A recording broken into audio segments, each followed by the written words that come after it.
Hydrogen परमाणु का उत्सर्जन स्पेक्ट्रम। जो विकिरण का उत्सर्जन होता है वो परमाणुओं के द्वारा ही होता है।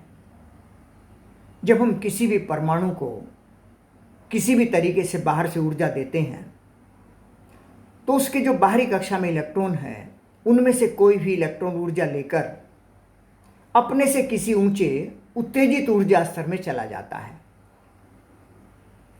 सामान्य अवस्था में इलेक्ट्रॉन जिन कक्षाओं में होते हैं वो सामान्य ऊर्जा स्तर कहलाते हैं, और सामान्य से ऊपर जो ऊर्जा स्तर खाली पड़े रहते हैं जिसमें ऊर्जा लेकर ही वो ऊपर जाता है। अगर बहुत ज़्यादा ऊर्जा मिल गई है तो फिर वो आयनन हो जाता है उसका, यानी वो कक्षाओं को छोड़कर बाहर चला जाता है, फील्ड से बाहर चला जाता है। लेकिन जब तक बहुत ज़्यादा ऊर्जा नहीं मिले तो जैसे ही किसी परमाणु को बाहर से ऊर्जा दी जाती है, इलेक्ट्रॉन ऊर्जा लेकर जो सामान्य ऊर्जा स्तर में चक्कर लगाए थे उनसे कुछ ऊंचे जो खाली पड़े हुए थे, ऊर्जा स्तर की त्रिज्या वही है Rn proportional to n square, तो और ऊंची कक्षाओं में चक्कर लगाने लगता है जो कि अस्थायी अवस्था है। सामान्य ऊर्जा स्तर वे हैं जिनमें सामान्य स्थिति में इलेक्ट्रॉन होते हैं, और जब ऊर्जा बाहर से मिलती है तो वो उत्तेजित ऊर्जा स्तर में चले जाते हैं जो सामान्यतः पहले से खाली पड़े हुए हैं। तो उत्तेजित ऊर्जा स्तर में जाता है।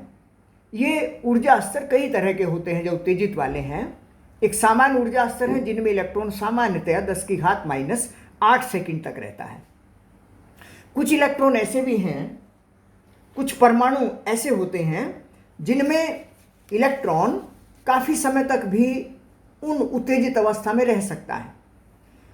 उनका जिक्र आप पढ़ेंगे किताब में। प्रतिदीप्तिशील पदार्थ होते हैं और स्फुरदीप्तिशील पदार्थ होते हैं, और कुछ मित अस्थायी ऊर्जा स्तर होते हैं। मित अस्थायी ऊर्जा स्तर का मतलब है ऐसे ऊर्जा स्तर, ये सब उत्तेजित वाले हैं जिनमें काफी समय तक इलेक्ट्रॉन रह सकता है।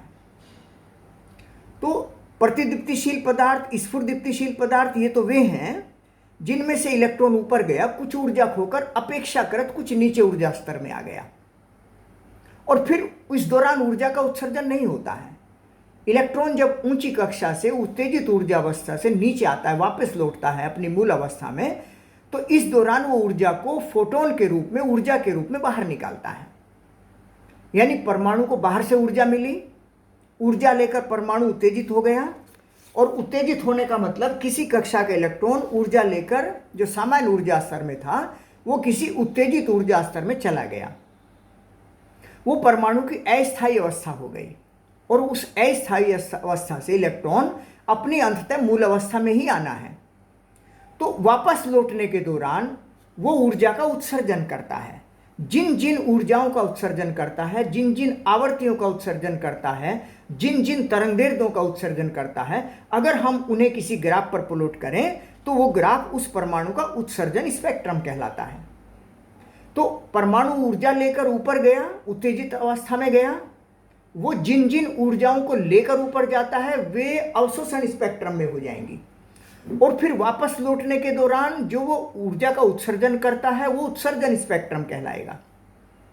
अब ऊपर जाने के दौरान क्या होगा कि नीचे वाले से ही ऊपर जाएगा सीधे, और सीधे जाएगा तो किसी निश्चित ऊर्जा स्तर में जाएगा। ऐसा नहीं कि पहले दूसरे में चला गया फिर चौथे में चला गया, या तो वो सीधे दूसरे में जाएगा, सीधे चौथे में जाएगा, सीधे पांचवें में जाएगा। तो जितनी ऊर्जा को लेकर जाएगा वो तो अवशोषण स्पेक्ट्रम में आ जाएगी उसके।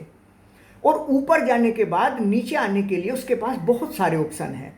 जैसे मान लीजिए हम हाइड्रोजन परमाणु की बात करें, यह है हाइड्रोजन परमाणु का सबसे मूल अवस्था, n=1 हम जिसे कहते हैं, पहली कक्षा है। अब यहाँ से ये सब, इस कक्षा में तो इलेक्ट्रॉन सामान्यतः होते हैं, लेकिन जब वो बाहर से परमाणु से ऊर्जा मिलती है तो ऊर्जा लेकर वो परमाणु उत्तेजित हो जाता है। परमाणु उत्तेजित होने का मतलब परमाणु की किसी कक्षा का इलेक्ट्रॉन ऊर्जा लेकर अपने से किसी ऊंचे उत्तेजित ऊर्जा स्तर में चला जाता है।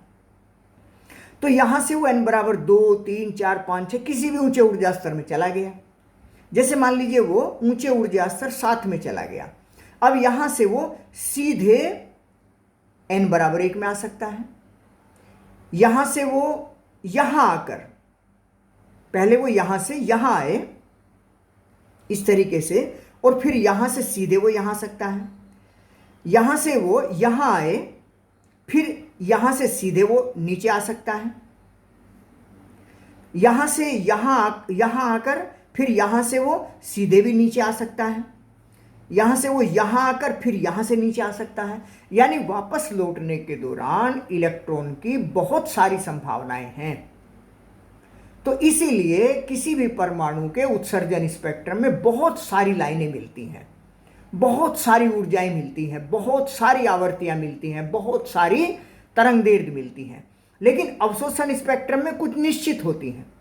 जैसे मान लीजिए हम हाइड्रोजन के अवशोषण स्पेक्ट्रम की बात करें, इलेक्ट्रॉन यहाँ है, पहले से सामान्य अवस्था में यही रहेगा। यहाँ से कहाँ जा सकता है? यहाँ से यहाँ जा सकता है, 2 में, 3 में जा सकता है, 4 में जा सकता है, 5 में जा सकता है, 6 में जा सकता है, 7 में जा सकता है, किसी भी ऊंचे ऊर्जा स्तर में जा सकता है। तो जिस ऊर्जा का वो अवशोषण करके जाएगा वो कौन सी होंगी? वो ये ऊर्जाएं होंगी। यहाँ से यहाँ आया तो यहाँ से यहाँ जा सकता है, यहाँ से यहाँ, तो ये जो लाइमन श्रेणी ये कहलाती है। उत्सर्जन स्पेक्ट्रम हमने यहाँ दिखाया है।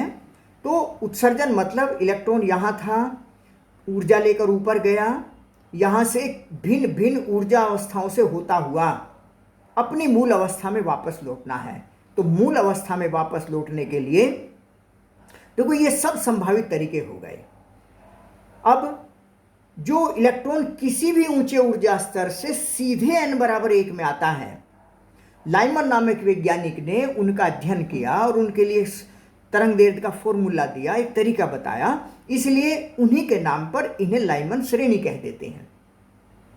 अगर किसी भी ऊंचे ऊर्जा स्तर से चलकर सीधे इलेक्ट्रॉन n बराबर 2 में आता है तो तब हम इसे बामर श्रेणी कहते हैं। और ये बामर श्रेणी दृश्य क्षेत्र में पड़ती है, यानी आंखों से देखी जा सकती हैं। इसलिए इनके नाम H alpha, H beta, H gamma, H delta, H इस तरह के रखे गए हैं।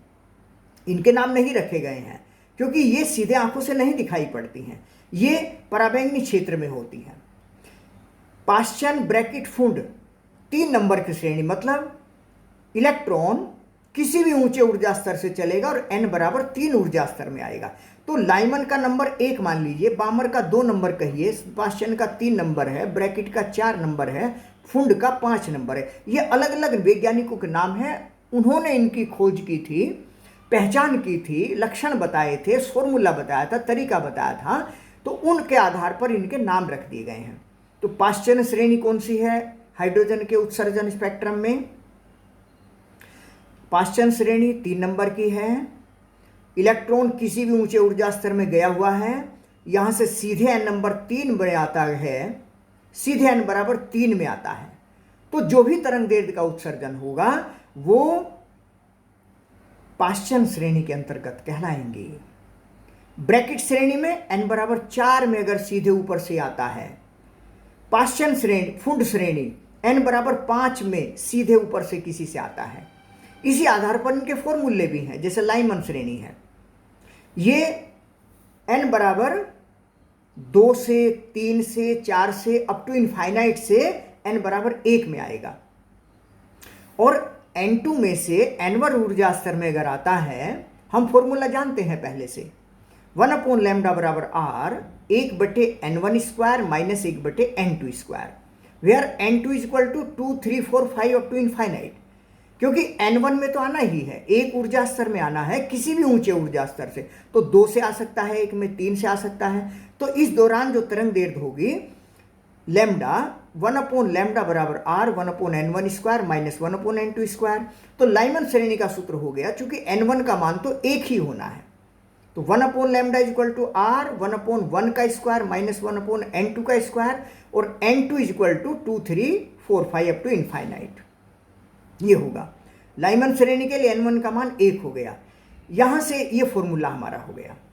अब अगर हम जानना चाहें कि लैम्डा का मान कम से कम कब होगा, कम से कम अगर हम n2 का मान ज़्यादा से ज़्यादा रख लेते हैं, मान लीजिए n2 का मान ज़्यादा से ज़्यादा जो कि इनफाइनाइट होगा, अगर इसकी वैल्यू ज़्यादा रखेंगे, 1 बटे ज़्यादा कम हो जाएगा, कम को हम माइनस करेंगे इसमें से, तो कम को माइनस करेंगे तो ज़्यादा बचेगा, ज़्यादा की गुणा r में करेंगे तो ज़्यादा होगा, और ज़्यादा का उल्टा कम होगा।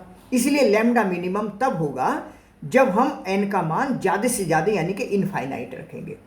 ऐसे ही मैक्सिमम का हिसाब भी लगा सकते हैं। लैम्डा मैक्सिमम कब होगा? जब n2 का मान मिनिमम होगा। क्योंकि ये कम मान होगा तो कम का वर्ग कम, कम से भाग देंगे ज़्यादा, और ज़्यादा माइनस करेंगे तो कम बचेगा। कम की गुणा r में होगा, कम होगा, और कम का उल्टा ज़्यादा होगा। तो lambda will be maximum when n2 is equal to minimum, मतलब 2 होगा। तो लैम्डा मिनिमम और लैम्डा मैक्सिमम के मान हम बहुत आसानी से कैलकुलेट कर सकते हैं। इस तरह के क्वेश्चन आते हैं एग्जाम में। बामर श्रेणी है, 2 नंबर की है, 1/2 का वर्ग माइनस 1/n का वर्ग, n का मान 2 से ज़्यादा सभी संख्याएं होंगी। इनको H alpha, H beta, H gamma कहते हैं क्योंकि ये दृश्य आंखों से दिखाई पड़ती हैं। इसी तरीके से क्वेश्चन 3 नंबर की है, बार ब्रैकेट 4 नंबर की है, फुंड 5 नंबर की श्रेणी है। तो इस तरीके से इन सभी श्रेणी को आसानी से याद रखा जा सकता है। बहुत मोस्ट इंपॉर्टेंट है हाइड्रोजन परमाणु का उत्सर्जन स्पेक्ट्रम और अवशोषण स्पेक्ट्रम। उत्सर्जन स्पेक्ट्रम की बात करेंगे तो उसमें केवल चूंकि नीचे से किसी ऊंचे में जाएगा तो केवल लाइमन श्रेणी का अवशोषण होगा हाइड्रोजन के अवशोषण स्पेक्ट्रम में। तो हाइड्रोजन परमाणु के अवशोषण स्पेक्ट्रम में केवल लाइमन श्रेणी मिलती है। उसका कारण यह है कि अवशोषण की स्थिति में इलेक्ट्रॉन अपनी सामान्य ऊर्जा स्तर मूल अवस्था से ही ऊपर जाता है। यहीं से जाएगा तो या तो यहाँ जाएगा या यहाँ जाएगा या यहाँ जाएगा। यही तरंग दैर्ध्य के फॉर्मूले होंगे जो लाइमन श्रेणी के हैं। और ये वाली श्रेणी, इसको एरो का निशान ऊपर हम कर देंगे। अवशोषण के लिए एरो का निशान ऊपर कर दिया जाएगा।